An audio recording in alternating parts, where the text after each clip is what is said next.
Buraxılışa uyğun belə bir sual izahına baxaq. Videonu bəyənmək və səhifəni izləməyi unutmayın. Buyurun müəllim. Salam əziz şagirdlər. Belə bir ifadə verib bunun qiymətini tapmaq tələb olunur. Bundan ötürü əvvəl bizə lazım olan qaydaları yazaq. Birinci, bizə lazımdır loqaritma A əsasdan B üstəgəl loqaritma A əsasdan C bərabərdir. Loqaritma A əsasdan B vurulsun C. Yəni, loqaritmaların əsasları eynidirsə, toplayanda əsas olduğu kimi qalır, üstlər vurulur.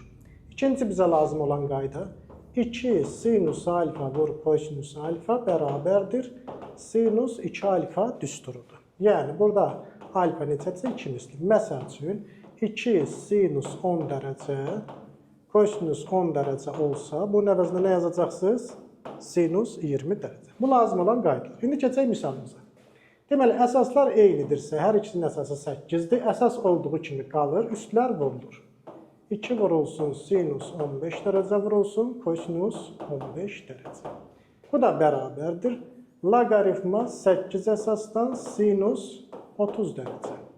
Sinus 30 dərəcəndə cədvəldən qiymətini siz əzbər bilməlisiniz.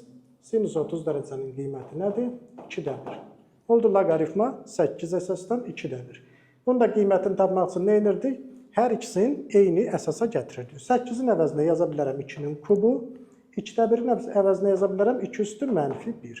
Bu halda bir-birinə böləndə qüvvət bölünsün qüvvət çıxır loqaritmanın qarşısına. Yəni, mənfi 1 bölünsün 3 çıxır loqaritmanın qarşısına. Qalır burada loqaritma 2 əsasdan 2. Loqaritma 2 əsasdan 2-də nə eləyir? 1 eləyir. Mənfi 3-də 1-i də 1-ə vuranda doğru cavabımız nə olur? Mənfi 3-də 1. Sonda da onu qeyd edeyim ki, sürət qruplarımıza qeydiyyat davam edir.